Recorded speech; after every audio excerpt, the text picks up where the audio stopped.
Nauwi sa pagluluksa ang Mother's Day celebration ng isang pamilya sa Maynila. May naghamunan kasi na away at ang umawat, sinapak, bumagsak at nabagok. Nakatuto si Mariz Umali. Masaya pa nag-videoke ang pamilya Bugayong para sa Mother's Day kagabi sa Maynila. Pero ang 44 anyo sa si Ronaldo Bugayong na namili pa ng kakantahin para sa ina, huling pagkakataon na palang makakasama ng mga kaanak. Maya-maya kasi nang hamon ng away ang lasing umano niyang bayaw na si Eduardo Villanueva. Sa gitna ng suntukan nito at ng pamangkin, umawat si Ronaldo. Pero sa kanya nabunton ang galit ng suspect. Bigla na lang niya sila pang si Ronaldo. Baksa kaming dalawa, tito, marami. Akala ko itatayo niya ako dahil natumba ako. Nakadilat niya man ay nakagano siya sa akin. Sabi ko na rin kasi gusto ko itayo niya ako. Yun na yung huling-huling nakatingin siya sa akin. Yun na napakasakit. Pero nakita ko nang umampas yung ulo niya dyan. Hindi ko talaga kaya yun.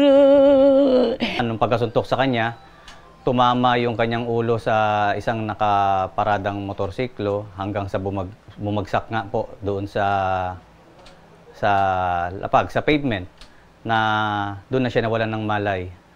Agad itinakbo ang biktima sa ospital.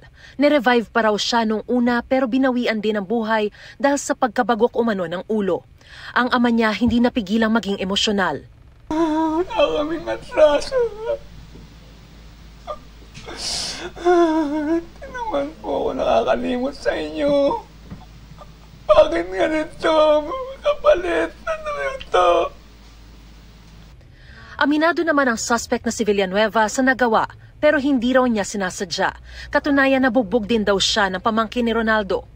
Tanghali pa lang daw ay inis na siya sa pamangkin. Napikon po ako sa pamangkin niya dahil sa mga pananalita ng pamangkin niya sa tiyuhin niya. Nagsisisi rin ako, ma'am, kung bakit lumabas pa ako. Patulog na sana talaga ako eh. Sana mapatawad nila ako. Hindi ko naman gusto yung nangyari. Hindi ko siya mapapatawad. Walang kasalanan ng anak ko sa kanya. Walang kasalanan ng anak ko. Hindi na po, kasi grabe na siya. Nakapatay na siya. Isa sa ilalim sa autopsy ang biktima habang ang suspect naman ay nakatakdang i-inquest bukas at sasampa ng reklamong homicide. Para sa GMA Integrated News, Mariz Umali, nakatutok, 24 oras.